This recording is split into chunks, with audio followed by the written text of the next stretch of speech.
Mason nga si Kevin. Magandang balita. Nice na po yung computer. Yeah. Salamat po kay Mac. Salamat kay Mac. Kiniliti lang namin ako kasi nag-text kami kay Mac. Sabi niya ay kiliti. Ingay mo eh. Para sa pagkakalam na marami, pag magbabat po kayong saging, damihan nyo na po yung slides. Opo. Delikado. Si Janjan po, pag nagbabalat ng saging, ano, 3 lang. Hindi mo alam 1, 2, 3. Ah, hindi pa po pala alam ni Dave. Pauso namin nila yun sa ano, Hawatangas. Kasi ganito, ang story namin noon, habang nakain kami ng kanin, nakita namin si Mang Kano. Kita-kita namin, pengin isang saging. Wala akong sampo. Ito po, speedboat. Speedboat. Baka mo kayo atin eh. Ganito po ang pagkakahabil. Ayan po, buo na ang computer. Yes! Come on. Hinatid si Jan si Mang Kano.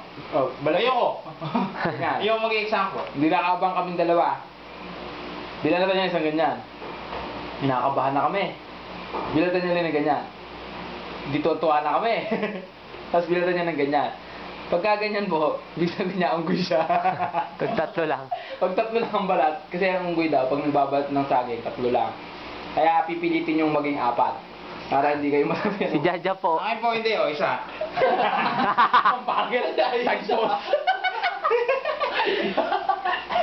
Safe na safe po yan. Tagbol. Isa. Tutuloy na. Kaya po yan. Para safe po kayo. Isa ganun. Close up. At hindi naman. Close up, close up. Alagang katawan. Yan po, mas maunti, mas unggoy. Tama. Hindi yun. O yan. Bunutin nyo yan. Mas maunti. Paano yan? Pag-uwi siya. Maganda. Kasabay yung meeting ka Maganda. na. Para kay rabbit. Yung 4 kasi Homo sapiens yun eh.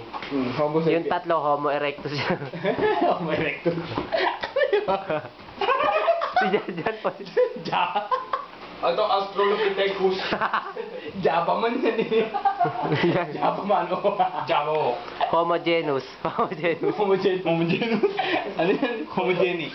Homosexual. Homosexual po. Homosexual. Homogeneous yan eh. Pure black. Friend. Ito mo ang example na homosexual. Asan eh? Asan eh? O yan. Ganyan po. Masaya na po kami ngayon dahil nabuo na po yung computer. Sa wakas ay may tutuloy na namin yung aming recording.